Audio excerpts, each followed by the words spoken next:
उठाओ ना यार, कभी भी सही वक्त पे फोन नहीं उठाता।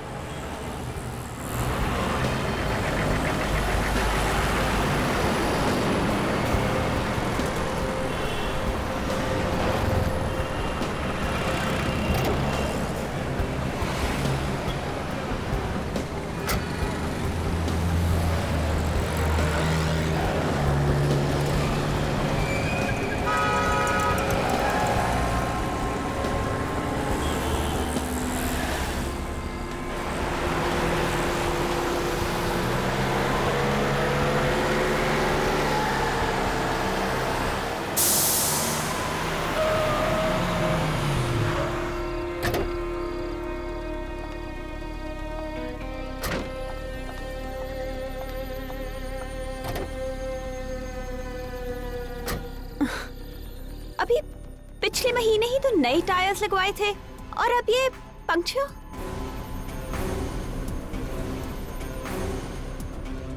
एक्सक्यूज मी मैम, मैं आपकी कुछ मदद कर सकता हूँ? वो एक्चुअली मेरी कार का टायर पंक्चर हो गया है और यहाँ कोई मैकेनिक भी नहीं दिख रहा। नो प्रॉब्लम, मैं टायर बदल देता हूँ। Thank you so much. मैं डिक्की खोल देती हूँ। ठीक है।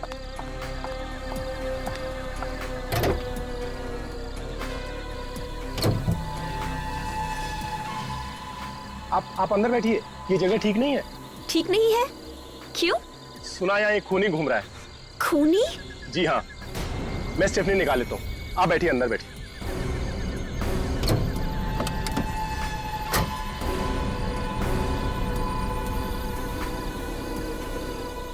ओह माय गॉड। मैडम, आपकी मुसीबत तो और भी बढ़ गई है। आपकी गाड़ी में स्टेफनी नहीं है। What? जी हाँ। ओह गॉड, मैंने तो पिछले हफ्ते ही वो स्पेयर टायर यूज कर लिया था। चलिए, मैं आपको अपनी गाड़ी से घर छोड़ देता हूँ। रहने दीजिए, आप बेकार में ही तकलीफ ले रहे हैं। अरे इसमें तकलीफ की कौन सी बात है? मैंने बोला ना, ये जगह ठीक नहीं है और मैं आपकी मदद कर रहा हूँ। आइए।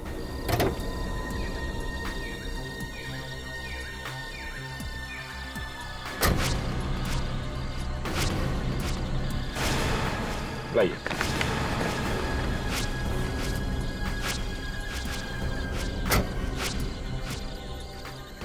पर मेरी गाड़ी? गाड़ी को ऐसी हालत में कौन ले जा सकता है? टायर पंचर है। चलिए।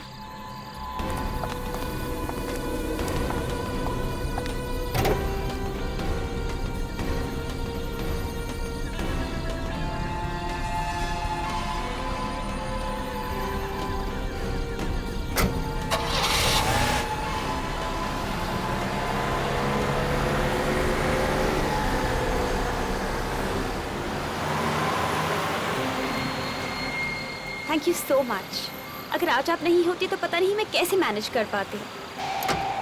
पर आपके बाल बहुत खूबसूरत हैं।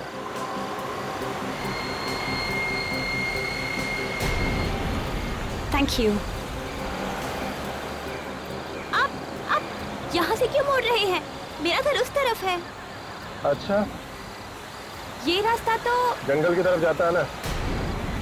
हाँ, और मैंने आपसे कहा था ना कि मेरा घर उस तरफ है। अरे तो जंगल में लेना चाहिए था ना। What nonsense! देखिए प्लीज, अब गाड़ी इसी वक्त रोक दीजिए। अब गाड़ी तभी ही रुकेगी जब मैं चाहूंगा। What? I'm warning you, mister. ये आप बिल्कुल ठीक नहीं कर रहे। ठीक काम करना कितना बोरिंग होता है। कभी गलत काम करके देखिए, बहुत मजा आता है। गाड़ी रोको। हेल्प! हेल्प! बचाओ! कोई फायदा नहीं, यहाँ तुम्हारी चीखें सुनने वाला कोई नहीं है। कोई है? बचाओ! कुछ नहीं होगा, दरवाजे शीशे सब लॉक्ड है। आखिर तुम चाहते क्या हो? तुम्हें पैसे चाहिए? पैसे नहीं, पैसे से भी ज्यादा अनमोल। पैसे से भी ज्यादा अनमोल? जी हाँ, तुम्हारी जान। What? मेरी जान? हे भगवान, ये मैं किस मुसीबत में फंस गई हूँ? देखिए प्लीज, मैंने आपको क्या बिगाड़ा है? मैंने आप पे भरोसा किया और आप? अब कुछ ही हो सकता है।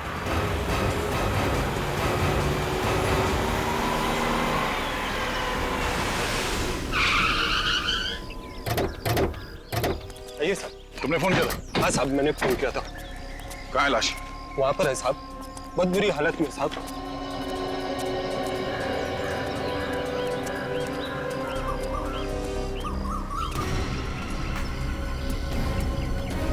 माय गॉड,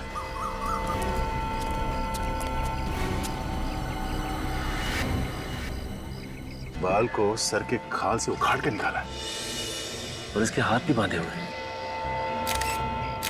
हाथ बांध के खून करना मतलब खूनी के पास काफी टाइम था। काफी समय था और इरादा भी कुछ और ही था। अगर उसे मारना ही था तो मार के यहाँ से भाग सकता था। सो ये देखिए,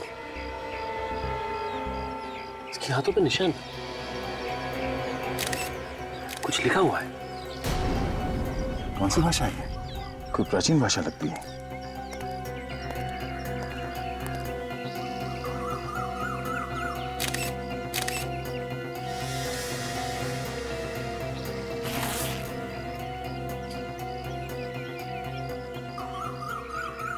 जब तुम यहाँ पर आए तो किसी को देखा यहाँ पे आसपास? नहीं साहब, कोई नजर नहीं आया। कोई नहीं था? नहीं साहब। सर ये देखिए, ये पर्स मिला, शायद इस लड़की का है। इसमें ये ग्रीटिंग कार्ड है।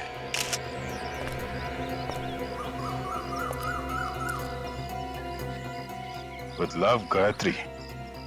इस लड़की का नाम गायत्री है। बड़े प्यार से संभाल कर रखा है इस कार्ड को। भेजने वाले ने अपना नाम पता कुछ भी नहीं लिखा, सिर्फ लिखा है योर ट्रू फ्रेंड। सर ये लॉन्गिट्यूड मॉल का पार्किंग टिकट है सर। गाड़ी का नंबर है AX019801। तो सर हम लोग आ रहे थे तो गाड़ी तो दिखी नहीं यहाँ पे। हो सकता है इस लड़की को कहीं और मारा हो और लाश को लाके यहाँ पे फेंक दिया। एक काम करते हैं, इस गाड़ी के बारे में पता करते हैं। कंट्रोल रूम में फोन करता हूँ।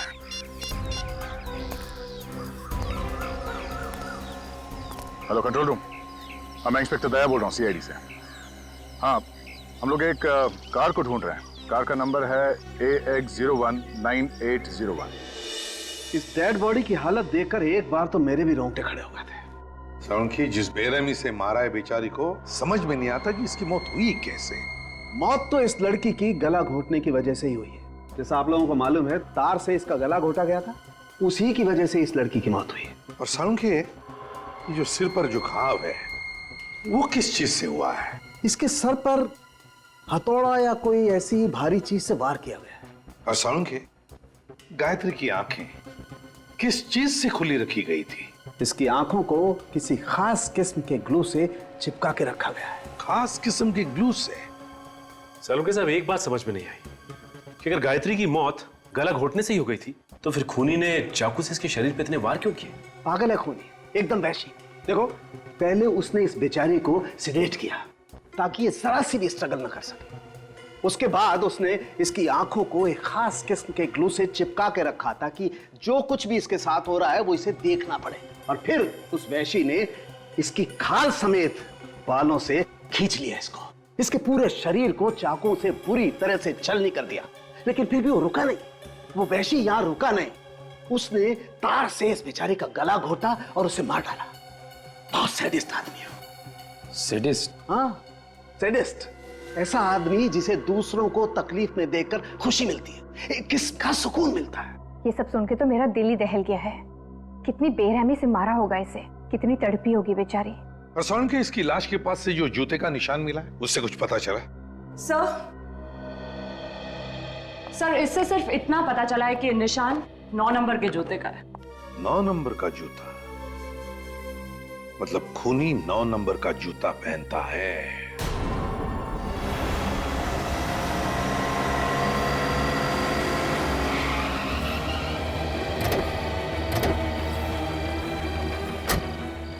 ये है गायत्री की गाड़ी AX019801।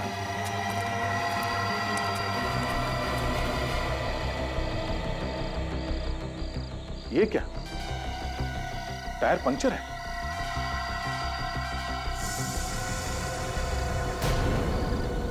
इसका मतलब गायत्री की गाड़ी यहां पे आके पंचर हो गई है। सर टायर में तो 4-4 कीले हैं। एक ही टायर में 4-4 कीले? हाँ सर, ये देखिए।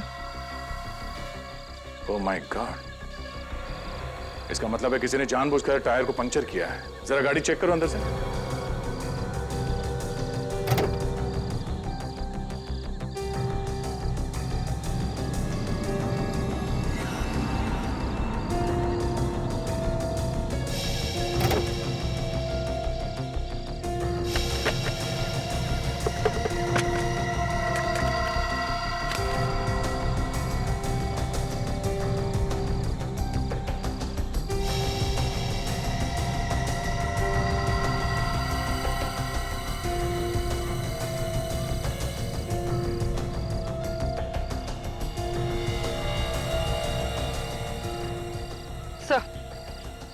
ये देखिए सर, ये कैमरा मिला इसका। चलो कुछ तो मिलेगा इसमें। हाँ। तो ये देखिए, ये रजिस्ट्रेशन कार्ड मिला है। हाँ? ये क्या? ये गाड़ी गायत्री के नाम से रजिस्टर्ड नहीं है, किसी संजय के नाम पे है। ये क्या चक्कर है? दिल में नफरत भरी हो किसी के लिए तभी कोई ऐसे खून करेगा। गायत्री के बाल तक उखाड़ लिए उसने खाल के साथ। हाँ सर, बड़ी बेरहमी से खून किया उसका। गायत्री की लाश देख के तो मेरा दिल ही दहल गया सर। और ये सब उसने ऐसा ही नहीं किया है बिना सोचे समझे, काफी प्लानिंग की है उसने पहले। और बेचारी गायत्री उस प्लानिंग में फंस गई। उसे तो पता भी नहीं चला होगा कि उसकी कार का टायर ऐसे ही पंचर नहीं हुआ है, बल्कि जानबूझ के किया गया है ये सब। सर हो सकता है ये जो कोई भी हो, इसका गायत्री के साथ कोई लव अफेयर हो कॉलेज के जमाने में, और उसी वक्त इसका दिल टूट गया हो। लेकिन गायत्री के बाल लेके क्यों गया वो? सर जब वो खून कर रहा था तो उसने गायत्री की आंखें किसी चीज से खुली रखी हुई थी ताकि वो ये सब। सर इस खूनी ने गायत्री के हाथ पे वो कुछ सीक्रेट मैसेज भी लिख रखा था। किसी पुराने जमाने की भाषा थी वो। इतना सब कुछ करके गया है वो आदमी, सीधा साधा दिमाग तो नहीं है उसका। उसके दिमाग को पढ़ने के लिए मैंने एक क्रिमिनल प्रोफाइलर को बुलाया है, देखें क्या बताता है वो। सर आगे देख। तो मिले इस संजय से जिसके नाम पे ये गाड़ी रजिस्टर्ड है? हाँ सर, मैंने संजय से बात की। 2 महीने पहले संजय ने गाड़ी गायत्री को बेची थी। उस वक्त गायत्री के पास कोई एड्रेस प्रूफ नहीं था, इसलिए आज भी वो गाड़ी संजय के नाम पे ही है। तो ये संजय क्या गायत्री का एड्रेस नहीं जानता है? नहीं सर। सर गायत्री के पास एड्रेस प्रूफ नहीं है, मतलब कहीं गायत्री किसी और शहर से तो नहीं रहने आई? हो सकता है ये खूनी भी उसी दूसरे शहर से आया हो, गायत्री का पीछा करते हुए उसका खून करने के लिए। ये जो गायत्री की कार से हमें कैमरा मिला था ना, उसे जरा अटैच करो कंप्यूटर के साथ। सर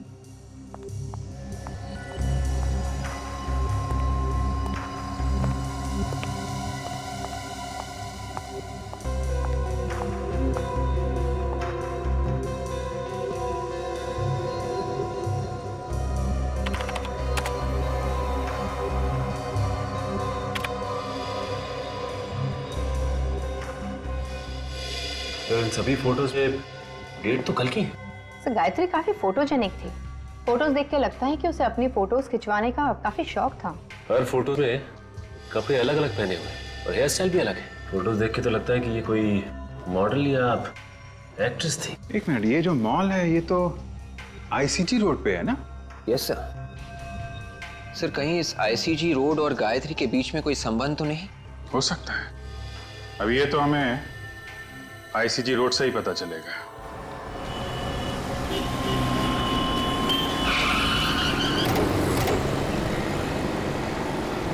देखते हैं इस आईसीजी रोड में क्या पता चलता है।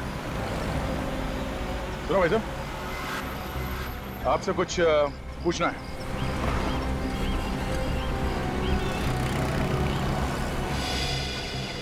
आपसे कुछ पूछना है। सर ऐसा लगता है बेचारा बोल नहीं सकता। 10 रुपए। अरे सर ये तो बोल पड़ा। ये लो 20 रख लो। अब तो मुंह खोलेगा ना? पूछिए। अच्छा, इस लड़की को देखा है सड़क पे आते जाते हुए?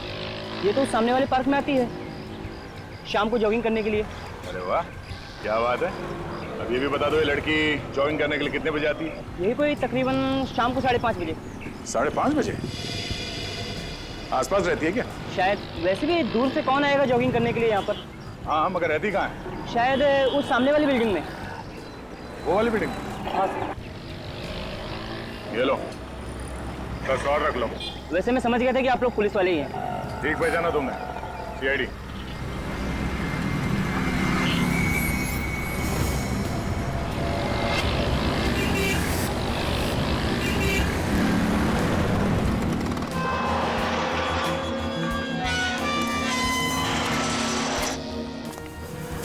देखते हैं यहाँ क्या मिलता है। हाँ सर, ये कैसे पता चलेगा कि लड़की किस फ्लैट में रहती है? हाँ हाँ वही गायत्री। हाँ मेरी पेइंग गेस्ट है। उसको लेकर बहुत परेशान हूँ, वो रात से घर नहीं आई। एक्सक्यूज मी, ये गायत्री आपके यहाँ पे पेइंग गेस्ट है?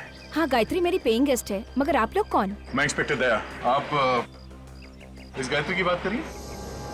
हाँ हाँ मैं इसी गायत्री की बात कर रही हूँ, मगर क्या हुआ इसी? दरअसल इसका खून हो गया। खून? ओह माय गॉड, आप लोग क्या कह रहे हैं? मुझे तो कुछ भी समझ में नहीं आ रहा है। गायत्री का खून? किसने कर दिया गायत्री का खून? वही पता करने की कोशिश कर रहे हैं। क्या हुआ? रोहन, ये लोग सीआईडी से हैं और बोल रहे हैं कि गायत्री का खून हो गया। क्या? गायत्री का खून हो गया? गायत्री मुझे छोड़ के कैसे जा सकती है? कौन है ये? ये रोहन है, गायत्री का बॉयफ्रेंड। उसके साथ यहीं रहता है। किसने किया गायत्री का खून? से देखिए, अभी हमें कुछ पता नहीं चला है।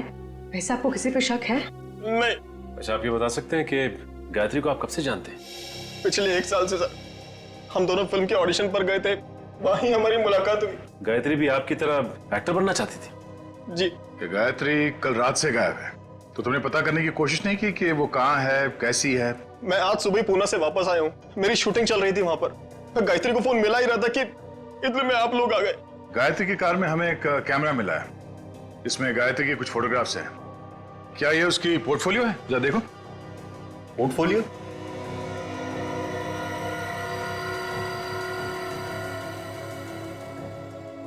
वो अपना पोर्टफोलियो कैसे खिंचवा सकती है सर?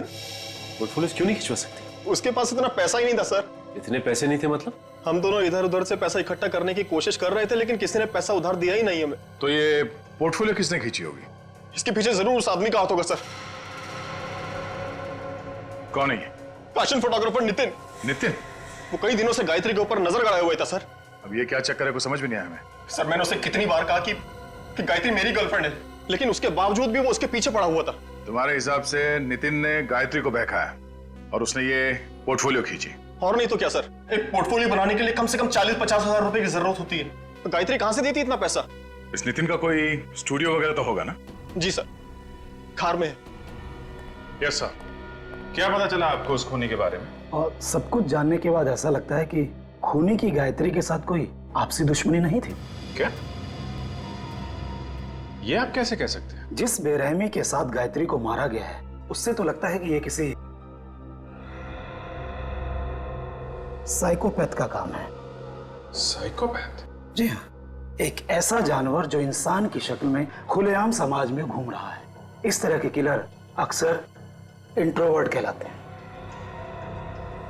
इंट्रोवर्ट मतलब इस तरह के लोग जो ज्यादा बातचीत करना पसंद नहीं करते, अकेले अकेले कटे कटे रहते। जी हाँ, और जब उनका अकेलापन हद से बढ़ जाता है तो ये अपने आप को समाज से अलग थलग समझते हैं। लोगों के दुख दर्द से इन्हें कोई वास्ता नहीं होता। ऐसे लोगों को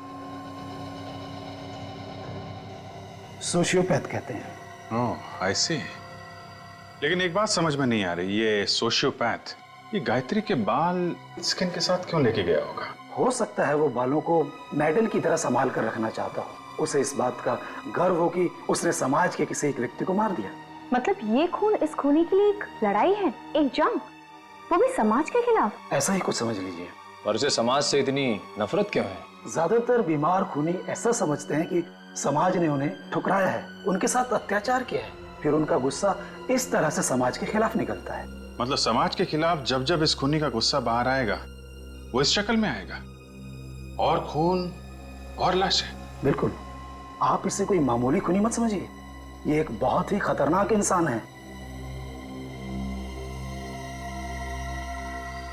अ सीरियल किलर। Serial killer? जी हाँ, जितने जल्द से जल्द हो सके इसे पकड़ लीजिए, क्योंकि जब तक ये खूनी खुलेआम समाज में घूमेगा, समाज का कोई भी व्यक्ति सुरक्षित नहीं है। इसे ढूंढने की कोशिश जारी है। फिलहाल अभी हमें इतना ही पता चला है कि ये खूनी 9 नंबर के जूते पहनता है। सर, अबे गायत्री के हाथ पे जो निशान था उसका क्या मतलब है पता चल गया है सर। Very good. क्या मतलब है? सर, ये निशान 17वीं सदी का निशान है सर। इसका ये मतलब है कि किसी गुलाम का नींद से जागना। गुलाम का नींद से जागना? हाँ। हो सकता है ये खूनी अपने आप को गुलाम समझता हो, जो नींद से जाग गया हो अपने अत्याचारों का बदला लेने के लिए समाज के खिलाफ। तो इसीलिए उसने गायत्री की आंखें खुली रखी थी। वो उसे मतलब समाज को दिखाना चाहता था कि वो अब वापस आ गया है, लंबी नींद से जाग गया है। ओके बेबी, अच्छा अब मुझे एक अच्छी सी $1 मिलियन स्माइल दो। ओह सॉरी, तुमने तो मास्क पहन रखा है। यस, आप लोग कौन है? मेरी परमिशन के बिना अंदर कैसे आ गए? श्याम! इतना चिल्लाने की जरूरत नहीं है, गला बैठ जाएगा। तुम्हारे श्याम ने हमें अंदर भेजा है। श्याम की इतनी हिम्मत? क्या करता बेचारा, जब उसे पता चला कि हम लोग कौन है तो उसकी तो हिम्मत ही जवाब दे गई। हमारी शक्ल ही कुछ ऐसी है जिसे देख के लोग रोना शुरू कर देते। रोना शुरू कर देते? जी हाँ, तुम भी रोओगे जब तुम्हें पता चलेगा कि हम लोग कौन है। कौन है आप लोग? खूनी प्यार से हमें सीआईडी कहते हैं। सीआईडी? रीटा, रीटा तुम प्लीज बाहर जाओ और ये मास्क वगैरह अपने साथ ले जाओ। सर मैंने कोई खून नहीं किया है। हमने कब कहा कि तुमने कोई खून किया है? उर्वी, जरा इन्हें फोटोग्राफ दिखाना। ये पिक्चर्स तो गायत्री की हैं। हाँ, ये गायत्री के फोटोग्राफ्स हैं। किसी ने बड़ी बेदर्दी से इसका खून कर दिया है। What? गायत्री का? मुझे इसके बारे में कुछ भी नहीं मालूम। पर गायत्री के बॉयफ्रेंड रोहन ने तुम्हारा नाम लिया है। तुम गायत्री और रोहन के रिश्ते के बीच दरार डाल रहे थे ना? नहीं, ये सब झूठ है, बकवास है। मगर उसके फोटोज तो तुम्ही ने खींचे थे ना, उसका पोर्टफोलियो तुम्ही ने बनाया था, और वो भी बिना पैसों के। गायत्री के पास पैसे नहीं थे। मैं एक पोर्टफोलियो का 40,000 रुपए लेता हूँ। मैंने गायत्री का पोर्टफोलियो नहीं खींचा। तुमने गायत्री को बहकाने की कोशिश की? नहीं सर, ये झूठ है। तुम गायत्री से प्यार नहीं करते थे? करता था सर। एक्चुअली वो रोहन से प्यार करती थी और इसलिए मैं पीछे हट गया। नहीं, तुम पीछे नहीं हटे। तुम ये बात अच्छी तरह से जानते थे कि गायत्री रोहन से प्यार करती है और ये बात तुम्हारे मन में कांटे की तरह चुभ रही थी। मौका मिलते ही तुमने गायत्री को हमेशा हमेशा के लिए सुना दिया। नहीं, ये झूठ है। Hi Nitin, I am ready. Shoot शुरू करें? रुचि तुम प्लीज थोड़ी देर बाद आना। क्यों? मेरी जगह किसी और मॉडल को ले लिया है क्या? नहीं, अभी उसकी नौबत नहीं आई है। मगर आप लोग? रुचि, ये लोग सीआईडी से हैं। CID? Oh my God, I am so sorry. Ruchi, ये लोग मुझ पर गायत्री के खून का इल्जाम लगा रहे हैं। आपको कोई गलतफहमी हुई है। नितिन किसी का खून नहीं कर सकता। अच्छा, तो नितिन तुम ही बताओ, कल रात 9 बजे तुम कहाँ थे? सर, कल सुबह मैं 10 बजे से लेकर 12 बजे तक ऑफिस में था। आप चाहे तो रुचि से पूछ सकते हैं। जी सर, एक शैम्पू की एड का प्रिंट शूट था, उसी की रिहर्सल चल रही थी। शैम्पू के ऐड का शूट? उसमें मॉडल कौन थी? सर, रुचि। ओह, रेडी? जरा जूता चेक करना इनका। ऐसे वक्त पे मुझे विवेक की बड़ी याद आती। कुछ बोला तुमने? कुछ नहीं सर, मैं जूता चेक करता हूँ। नहीं है, कुछ नहीं। क्या नहीं? जूते पे मिट्टी नहीं है। तुम्हें मिट्टी देखने के लिए किसने कहा था? जूते का नंबर देखो। ओह,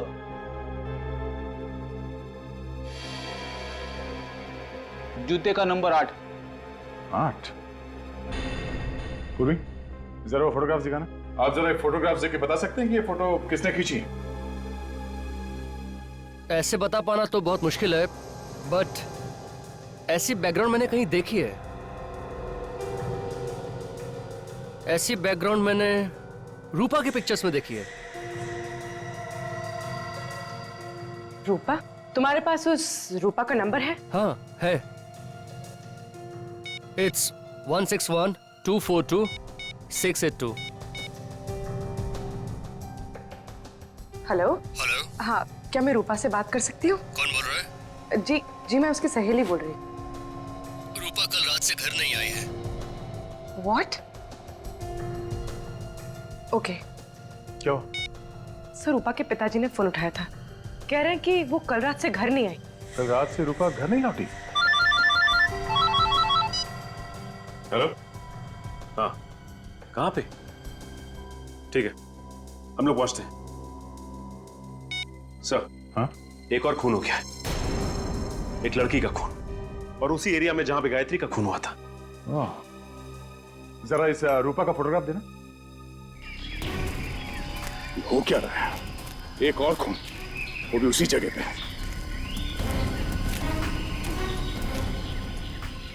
अनबिलीवेबल। हटिए प्लीज, हटिए।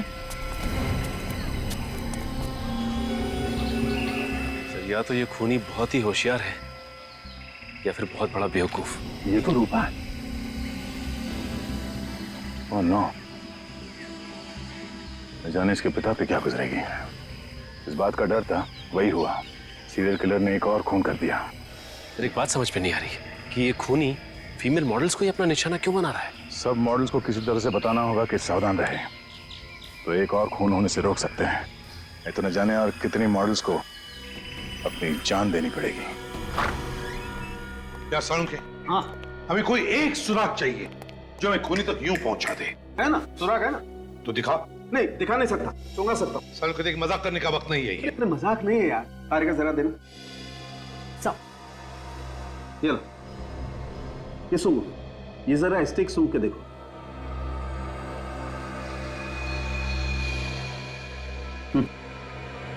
परफ्यूम की खुशबू है। तो ये खुशबू तो जानी पहचानी लग रही है। और बॉस, अब जरा ये स्टिक सूंघ के देखो। ये तो गायत्री के परफ्यूम की खुशबू है। एग्जैक्टली, ये वही परफ्यूम है जो गायत्री ने लगा रखा था। सर, ये पहले वाला परफ्यूम का सैंपल जो आपने सूंघा था, वो इस रूपा के कपड़ों से हमें मिला है। और रूपा और गायत्री दोनों ने एक ही परफ्यूम लगाया हुआ था। मतलब सर खूनी उन्हीं मॉडल्स को मार रहा है जो ये वाला परफ्यूम लगाती है?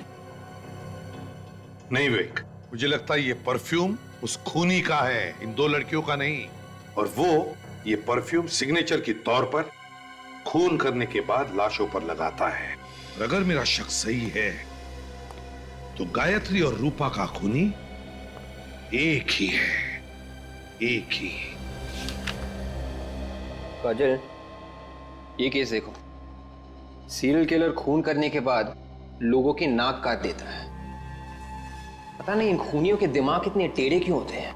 दिमाग तो इन लोगों के पास भी हम लोग जैसे ही होते हैं, बस फर्क सिर्फ इतना होता है, ये अपना दिमाग गलत जगह इस्तेमाल करते हैं। कुछ पता चला सीरियल किलर के बारे में? हाँ सर, एक केस मिला है सर, 4 साल पहले का है। खूनी का नाम राका है। मारने का तरीका बिल्कुल वैसा ही है जैसे गायत्री और रूपा को मारा गया था। और मारने के बाद लाशों के बाल भी काटे गए। मगर क्या? मगर सर, लाशों के हाथों पे वो गुलाम की नींद से जागने वाला निशान नहीं है सर। नहीं नहीं नहीं, फिर ये नहीं हो सकता। ये सीरियल किलर कभी अपना पैटर्न चेंज नहीं करते हैं। मारने का तरीका वही रहता है। ढूंढो और ढूंढो, देखो किसी फाइल में मिलता है क्या। सचिन, वो परफ्यूम एक्सपर्ट से बात हुई क्या? हाँ सर, उसने आज दोपहर को ही बुलाया मिलने के लिए। मिल गया सर, मिल गया सर। ये देखिए, 15 साल पहले का केस है। पहले हथौड़े से सिर पे मारता है, चाकू मारता है, उसके बाद गला दबाता है, बाल खाल के साथ उखाड़ता है और हाथ पे वो गुलामों का निशान। सिर्फ फीमेल मॉडल्स को मारता है। यही है वो। शांतनु नाम है इसका। सर, दिखने में तो काफी शरीफ दिखता है। कौन कह सकता है कि इस शरीफ चेहरे के पीछे कितना भयानक चेहरा छुपा हुआ है? ये क्या चक्कर है? क्या हुआ सर? इसमें लिखा है कि शांतनु की सजा 2015 में खत्म होगी। मतलब वो अभी जेल में ही होगा। मतलब सर, ये शांतनु जेल के अंदर से ही सारे खून कर रहा है? हो सकता है कि शांतनु जेल में बैठ के खून कर रहा हो, या फिर ये भी हो सकता है कि कोई बिल्कुल उसी तरह से खून कर रहा है जैसे कि शांतनु करता था। कॉपी कैट के लो। नकलची। इसमें यह भी लिखा है कि ये शांतनु आखिर तक चीखता रहा कि वो खूनी नहीं है, उसे फंसाया जा रहा है। कहीं ऐसा तो नहीं कि ये वाकई निर्दोष हो और असली खूनी अभी भी बाहर घूम रहा है? सर, इस केस की जिम्मेदारी किसी इंस्पेक्टर विजय के ऊपर थी। शायद उनसे कुछ और भी पता चल जाए। ठीक है, इंस्पेक्टर विजय से मिलना पड़ेगा। आप सीआईडी वालों की मेहनत और हिम्मत की दाद देनी पड़ेगी। 2 लड़कियों का खून क्या हो गया? 8 साल पुरानी केस आपने खोल दी। वाह इंस्पेक्टर विजय, मैंने आपसे कहा ना कि कभी कभी नए केस सॉल्व करने के लिए पुराने मुर्दे उखाड़ने पड़ते हैं। आपको क्या लगता है कि मैंने कोई गुनाह किया? मैंने ऐसा नहीं कहा, बल्कि जिस तरह से जल्दबाजी में आपने ये फाइल बंद कर दी, उससे तो लगता है कि आपके इरादे ठीक नहीं थे। आप मेरी मदद मांगने आए हैं या इल्जाम लगाने? मैंने कहा ना आपसे कि कभी कभी पुराने मुर्दे उखाड़ने पड़ते हैं। उखाड़ो, जितने हो सके उखाड़ो, लेकिन शांतनु को जेल किसने भेजा था जानते हो? मालूम है, लेकिन जिस जुर्म की सजा वो काट रहा है वो जुर्म उसने किया ही नहीं है। काश कि मैं तुम्हें इस बात का करारा जवाब देता। मैं मजबूर हूँ, रिटायर्ड हूँ। सर, शांतनु जेल में है और खून अभी भी हो रहे हैं। 2 खून हुए हैं सर। इसमें आश्चर्य की क्या बात है ऑफिसर? हो सकता है कि खून कोई और कर रहा हो। जी नहीं, इस खून से शांतनु का कुछ ना कुछ लेना देना जरूर है। ये सारे के सारे खून बिल्कुल उसी तरह से हो रहे हैं जैसे कि 8 साल पहले वो सीरियल किलर किया करता था, वायर से गला घोटकर और उनकी आंखों के ऊपर ग्लू चिपका देता था। सब कुछ वैसा ही हुआ, बिल्कुल वैसा ही। या कोई ऐसा इंसान जो इस केस के बारे में सब कुछ जानता हो? जी हाँ, और वो हैं आप। आपको क्या लगता है कि ये खून मैंने करवाया? वैसे पुलिस ऑफिसर हर रोज हजारों गुनहगारों से मिलता है। हो सकता है कि उसमें से किसी को आपने इसके लिए ट्रेन किया। इतना बड़ा इल्जाम लगाने से पहले आपको 100 बार सोचना चाहिए। वैसे उस केस फाइल में ये कहीं नहीं लिखा था कि लाशों के ऊपर परफ्यूम छिड़का गया है। इसलिए नहीं लिखा गया है क्योंकि लड़कियां परफ्यूम लगाती हैं। ओह, एक ही जैसा परफ्यूम सब लड़कियां लगाती हैं, हाँ? आपने ये क्यों नहीं सोचा कि ये परफ्यूम खूनी ने उनके ऊपर छिड़का होगा? छिड़का तो क्या? तो ये कि ये परफ्यूम वाली बात खूनी को कैसे पता चली? क्योंकि ये बात तो किसी भी फाइल में नहीं लिखी थी। मुझे कैसे मालूम कि खूनी को कैसा पता चला? सर, लगता है शांतनु बेकसूर है। असली खूनी बाहर ही घूम रहा है। अगर असली खूनी बाहर घूम रहा है तो 8 साल से कहां था? 2003 से लेकर 2011 तक ऐसे खून उसने क्यों नहीं किए? अच्छा ये बताइए कि इस 8 साल पुराने केस में शांतनु के अलावा आपको और किसी पे शक था? हाँ, एक अनुज नाम का आदमी था, पर अदालत ने उसे छोड़ दिया। अनुज? ये अनुज कहाँ है आजकल? पता नहीं, सुनने में आया कि केस खत्म होते ही वो देश छोड़कर चला गया। देश छोड़कर चला गया? कहाँ गया वो? सर ऐसे कुछ परफ्यूम सीआईडी ब्यूरो में रखना चाहिए। क्यों? खरीद क्यों नहीं लेते तुम? सर आप तो जानते हैं कि परफ्यूम्स कितने महंगे आते हैं। ये बात तो है। एक्सक्यूज मी ऑफिसर, हाँ? आपने जो परफ्यूम का सैंपल दिया था उसका ब्रांड पता चल गया है। पता चल गया? That's great. कौन सा ब्रांड है? इसका नाम है फ्रेग्रेंस मेनिया। Fragrance mania? जी हाँ, ये स्पेशली फ्रांस में बनता है और इंडिया में ऐसी बहुत कम दुकानें हैं जहाँ पे ये मिलता है। मगर फिर भी ऐसी कोई तो जगह होगी जहाँ से हम लोग ये परफ्यूम खरीद सकते हैं। हाँ, ऐसी एक जगह तो है। कौन सी? Excuse me. I am Inspector Sachin from CID. Hello sir, nice to meet you. ये है पूर्वी और मिस्टर फ्रेडी। क्या ये भी सीआईडी में ही है? क्यों? मुझे किसी चिड़ियाघर में होना चाहिए था क्या? नहीं नहीं, मेरा कहने का वो मतलब नहीं था। अच्छा कहिए सर, मैं आपकी क्या मदद कर सकता हूँ? 8 साल पहले अनुज कुमार नाम का आदमी 28 अक्टूबर 2003 को हिंदुस्तान छोड़कर बाहर गया था। हम ये जानना चाहते हैं कि हिंदुस्तान छोड़कर कहाँ गया था और हिंदुस्तान वापस कब कब आया। बता सकते हैं आप? एक मिनट सर, बोल देता हूँ।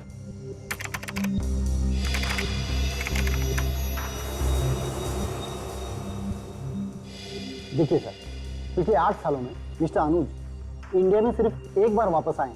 और कब आया था वो? अक्टूबर में, पिछले महीने। पिछले महीने अक्टूबर में? और ये अब तक इंडिया में ही है। ओह, मतलब पिछले महीने अक्टूबर में अनुज वापस आया और उसके बाद से ये खून होने शुरू हो गए। सर आपने कुछ कहा? आप जी नहीं। अच्छा, अनुज का इंडिया का एड्रेस तो होगा ना आपके पास? मेरा यकीन कीजिए सर, मैंने किसी का खून नहीं किया सर। कैसे यकीन कर लें? शांतनु अभी भी जेल में है और उस 15 साल पुराने केस में अदालत को तुम पे शक था। शक था सर, लेकिन मैं बेगुनाह साबित हुआ था क्योंकि असली कातिल शांतनु ही था। अच्छा, 10 नवंबर की रात 9 बजे तुम कहाँ पे थे? सर मैं रेस्टोरेंट में था। कौन सा रेस्टोरेंट? सूर्या महल। मैं वहाँ वेटर का काम करता हूँ सर। और 12 नवंबर की रात कहाँ थे तुम? सर उस रात भी मैं वहीं पर था। आप चाहे तो स्टाफ से बात कर सकते हैं सर। सर मैं यकीन कीजिए मेरी बात पर। विवेक, इसके जूते चेक करो। जूते सर? सर लेकिन क्यों सर? जूते दिखाओ।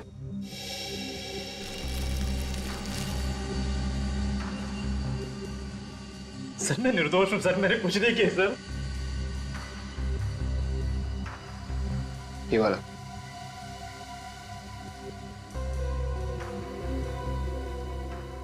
पहन लो जूते। सर इसके जूते का साइज 8 है सर, 9 नहीं। सर अब तो यकीन हुआ आप लोगों को कि मैं बेगुनाह हूं। हाँ दे वो परफ्यूम वाली लिस्ट क्या? इसमें इस अनुज का नाम नहीं है? Okay, thank you they, thank you. Sir मैं कह रहा था ना कि मैं बेगुनाह हूं। आप बेकार में मुझ पर समय खराब कर रहे हैं। आप असली कातिल को पकड़िए सर। असली कातिल पकड़ा जाएगा। अभी तुम जा सकते हो, जरूरत पड़ेगी तो दोबारा बुलाएंगे। सर अगर ये शांतनु जेल में है और अनुज बेकसूर है तो मुझे तो लगता है कि ये सारा का सारा काम कॉपीकैट किलर का ही है सर। एक बात समझ में नहीं आई सचिन, तो शांतनु की फाइल में कहीं नहीं लिखा है कि शांतनु लाश के ऊपर परफ्यूम इस्तेमाल करता था, और इंस्पेक्टर विजय सोच रहे थे कि वो परफ्यूम था विक्टिम्स का। तो फिर उस कॉपीकैट को कैसे पता चला परफ्यूम के बारे में?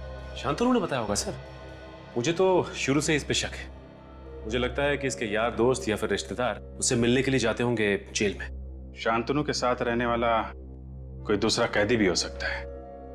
कुंडली निकालो शांतनु की, पता करो जेल में कौन कौन मिलने जाता है इससे, और कौन कौन कैदी रहता है इसके साथ लॉकअप में। ये देखिए सर, ये है उन कैदियों का फाइल जो शांतनु के साथ जेल में थे।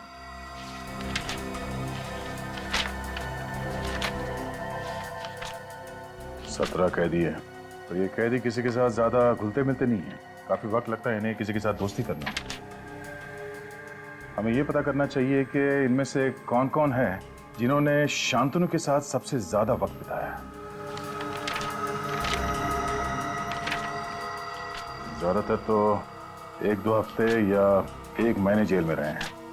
सिर्फ ये 6 कैदी हैं जिन्होंने शांतनु के साथ 1 साल से ज्यादा बिताया। मतलब सर, जो आदमी शांतनु की नकल कर रहा है वो इन 6 कैदियों में से कोई एक है। कमाल की बात की तुमने फेरी। Thank you. अब इन 6 कैदियों में से 3 तो अभी भी जेल में हैं, तो अब बचे ये 3, बाबला, राजू और मनु। बाबला ने खून किया था शिफाली का पैसों के लिए, और इस राजू ने मारा था देहूती को, प्यार का चक्कर था। और सर अब बचा ये मनु। और इस मनु का केस कुछ टेढ़ा लगता है। इसके खिलाफ लड़कियों की छेड़ने के काफी सारे कंप्लेंट्स दर्ज हैं। लड़कियों को छेड़ता था ये? सिर्फ इतना ही नहीं, इसने एक लड़की का खून करने की कोशिश भी की है। Attempt to murder. अपनी माँ के साथ रहता है। बचपन काफी बुरा गुजरा है इसका। इसका बाप शराब पी के माँ को मारता था, इसीलिए मनु समाज के खिलाफ हो गया। बचपन से ही अपने बाप को देखा होगा उसने दारू पी के माँ को मारते हुए, इसीलिए औरतों पे अत्याचार करना शुरू कर दिया उसने। अंबर नगर में रहता है ये।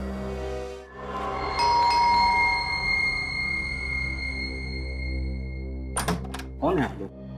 सीआईडी। सीआईडी? अब क्या लेने आए? मैंने तो सब कुछ छोड़ दिया है। अच्छा, सब कुछ छोड़ दिया? हाँ। अभी पता चल जाएगा छोड़ दिया या नहीं। घर की तलाशी लो।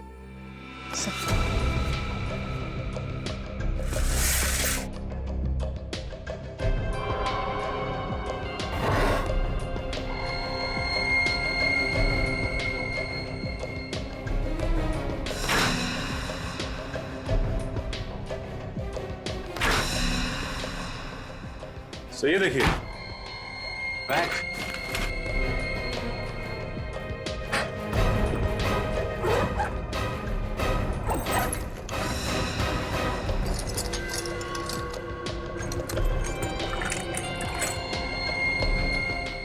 चाकू, ये वायर।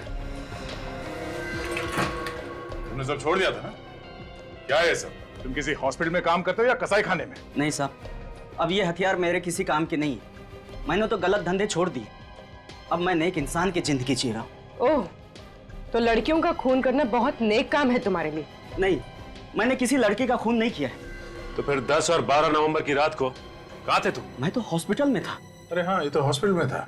इसके बैग में ये सिरिंज वगैरह पड़ा हुआ है ना, ये तो हॉस्पिटल में काम करता है। नहीं साहब, 7 नवंबर से लेकर 13 नवंबर तक मैं एसपी हॉस्पिटल में था। वहाँ मेरी माँ का आंख का ऑपरेशन था। एसपी हॉस्पिटल में? हाँ साहब। देख, हॉस्पिटल में जाके पूछेंगे। हाँ साहब, चाहे तो आप पूछ सकते हैं साहब। अगर तू इतना शरीफ हो गया है तो कौन है जो ये सब खून कर रहा है? हा? मुझे क्या मालूम साहब। शांतनु को जानता है? शांतनु? हाँ, शांतनु। खास था ना तो उसका? नहीं साहब, मैं उसका खास आदमी नहीं हूँ। उसका खास आदमी तो गोगा है, बहुत करीबी था उसका। सचिन, जरा जेल में फोन करके पता करो। सर। अभी पता चल जाएगा। हेलो, हाँ जेलर साहब, मैं सीआईडी से इंस्पेक्टर सचिन बोल रहा हूँ जी। अच्छा, ये आपकी जेल में शांतनु के साथ साथ ये गोगा भी था ना? जी हाँ, गोगा। उसकी सारी डिटेल्स चाहिए थी हमें। मेरा नंबर नोट कीजिए, 1569-43285। Okay, thanks sir. जेलर साहब अभी सारी डिटेल भिजवाते होंगे। ठीक है। और क्या जानते हो तुम इस गोगा के बारे में? साहब गोगा बहुत खतरनाक आदमी है, उससे जेल में गार्ड्स भी बात करने से डरते थे। सर लगता है जेलर साहब ने गोगा की डिटेल्स भेजी है। ये देखिए सर, इसकी हाइट 5 फुट 10 इंच, रंग गेहुआ, इसका वजन 76 केजी, जूते का नंबर 9 नंबर का जूता। आगे पढ़ो। और सर इसमें यह भी लिखा हुआ है कि ये गोगा किसी से ज्यादा बातचीत करना पसंद नहीं करता था, सिवाय शांतनु के, क्योंकि ये दोनों सौतेले भाई थे। ओह, तो ये चक्कर है, इसलिए शांतनु ने गोगा को एक एक चीज बताई खून करने की, और ये गोगा शांतनु की नकल करता है, उसी के नक्शे कदम पे चलकर लड़कियों को मार रहा है। और सर इसमें यह भी लिखा है कि इस गोगा को दारू पीने की लत थी और ये अक्सर रॉक एंड रोल पब में जाया करता था। Rock and roll pub? और तो और इसकी गिरफ्तारी भी रॉक एंड रोल पब में ही हुई थी। क्या बात है, गिरफ्तारी रॉक एंड रोल पब में हुई थी, और अब फांसी की खुशखबरी भी वहीं पर मिलेगी उसे, रॉक एंड रोल पब में।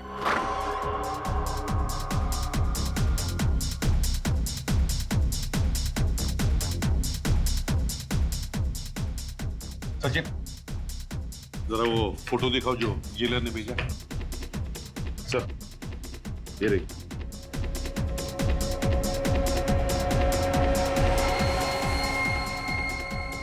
वेटर, मेरे लिए एक और बियर लाओ।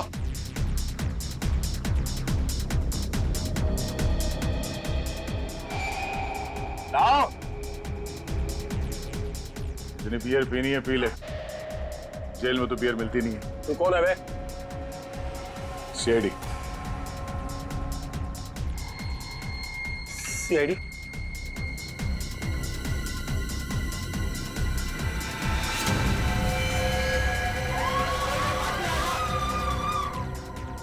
गोली मार दूंगा। मैं गोली मार दूंगा। होगा पागलपन छोड़ो, गन फेंक दो। मैंने कहा कोई आगे नहीं बढ़ेगा।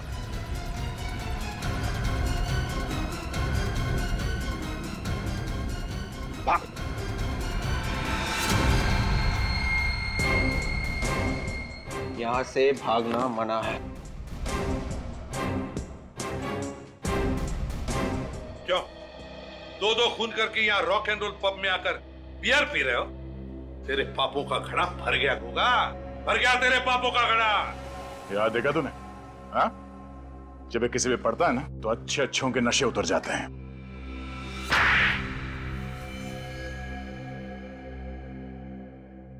गायत्री और रूपा को मैंने ही मारा था। और भी लड़कियों को मारने वाले थे ना तुम? जी हाँ। क्यों? क्या बिगाड़ा था उन्होंने तुम्हारा? शांतनु मेरा सोतेला भाई है। वो हमें मालूम है। और मैं जानता था कि मैं ये खून करूंगा तो कानून को लगेगा कि शांतनु बेकसूर है और वो जेल से छूट जाएगा। लेकिन ऐसा हुआ नहीं। हमारी आंखों में धूल झोंकना चाहते थे तुम, सीआईडी की आंखों में। मगर ये सब करने की जरूरत ही क्या थी? वैसे भी 2015 में शांतनु जेल से रिहा हो जाता।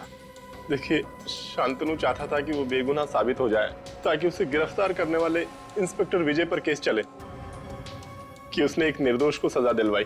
मगर तुम्हारे सभी मंसूबों पर सीआईडी ने पानी फेर दिया है? गायत्री और रूपा को तुमने इतनी बेरहमी से मारा है, तुम्हें तो फांसी ही होगी। For more updates, subscribe to our channel, click the show links and enjoy watching the videos.